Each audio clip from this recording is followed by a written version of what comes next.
So today we are going on over add, subtract, multiply, and divide decimals. Y'all have done this before. It should be a review from last year. We just want to go ahead and have a foldable in your notebook so that you have something to go back and reference. And this is Miss Hall. So first we're going to add decimals.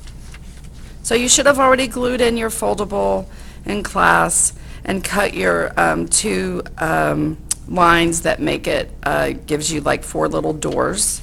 So we're going to go up here to the top to adding decimals. So the first thing you want to do is you want to line up the decimals. Then add as you would as with whole numbers. You may have to write zeros as placeholders. Bring down the decimal point. So whenever something's written like this, Ms. Nelson and I urge y'all to go ahead and rewrite it. I know a lot of y'all try to do things in your head. You don't want to take that extra step to rewrite it. And trust me, it saves you time in the long run if you just go ahead and rewrite it. And you usually have a better chance of getting it correct. So I'm just going to write it like it is, 9.8 plus 2.12. Notice I lined up my decimal. I like to go ahead and bring my decimal down before I even start adding. That way I'm assured of not forgetting. You can put a 0 in up here by the 8. You don't have to. You know it's 0. So 0 plus 2, 8 plus 1, 9 plus 2. So your answer is 11.92. Okay, now let's move over to the subtraction portion. And again, you may need to line up the decimals.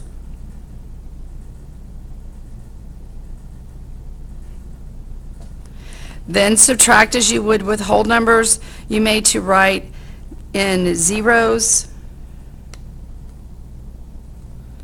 in order to borrow. So I'm just going to come over here. I'm going to write 8 is first, so that goes on top. And minus. When there is not a decimal behind a whole number, we know that it is right behind the whole number. That number is in the 1 spot. And so I'm going to go ahead and put the decimal behind it. Then I'm going to write my 1.65, and I'm lining up my decimals. I need to add these 2 zeros up here so I have something to borrow from. So I have to go all the way over here to the 8 to borrow. And then I need to borrow from this 10. And now I can subtract. So 10 minus 5 is 5. 9 minus 6 is 3. Bring down my decimal. And 7 minus 1 is 6. So my answer is 6.35. Okay, so now we're going to multiply decimals. Sorry, trying to get my paper situated for y'all so you can see. Okay, so multiply as you would with whole numbers. Okay, so let's do that. We're just going to line them up. Whenever you're multiplying with decimals, I usually put the one on top that has the most numbers just because it makes multiplying easier. So 1.159. Remember, you do not need to line up your decimals. As a matter of fact, if you line up your decimals, then it's actually going to mess you up. So you multiply as you would with whole numbers. Okay? So I'm going to line my 3 up. Notice I have not lined up my decimals. So now I'm just going to start multiplying. So 3 times 9. 3 times 27. 3 times 5 is 15 plus 2 is 17. 3 times 1 is 3 plus 1, 4. And 3 times 1 is 3. Okay, I'm not doing anything with my decimals yet. So now I'm going to multiply by this 0. And whenever you multiply, then whatever you're multiplying by goes directly below. So I'm going to put a placeholder here. Because I've already multiplied by this 3, I'm multiplying by this 0. So 0 multiplied any number is 0. So 0 times 9 is 0, 0 times 5 is 0, 0 times 1 is 0, 0 times 1 is 0. Okay, now I'm multiplying by this number, So I'm going to put two placeholders down there. And again, 0 multiplied by anything is 0. Okay, now I'm going to add. Pretty easy to add since it's all zeros, right? Okay, so now, then place the decimal.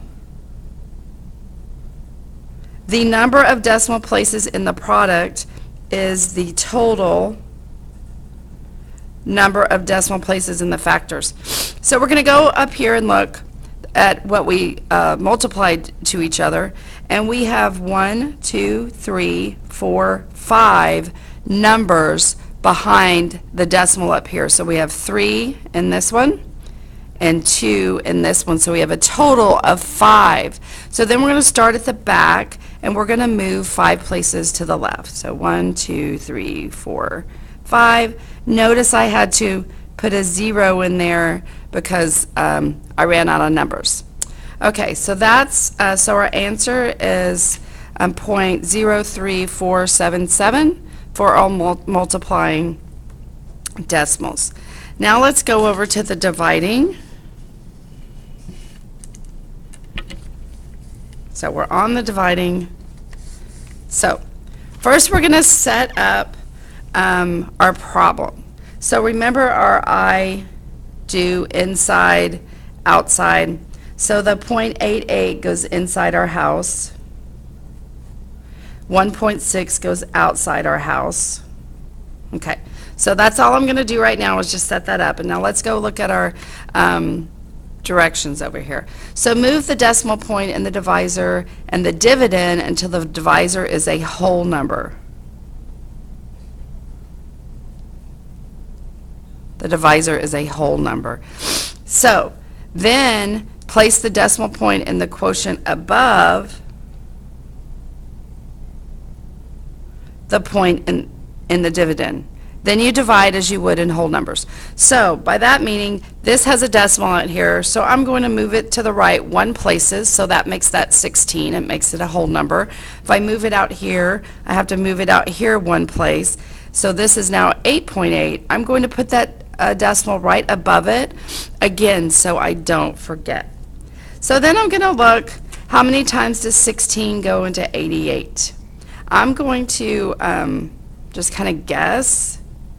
I know 20 would go into 80 4 times, so I think 16 would go into 88 5, but I'm going to come over here to this side, and I'm just going to do a little multiplication to see if that in fact works. So 5 times 6 is 30, 5 times 1 is 5, plus 3 is 8. So 16 times 5 is 80. And so I know that I want to multiply by 5 because we have 88, so we don't have another 16 and 88. So I'm going to put my 5 up here. I already know 16 times 5 is 80.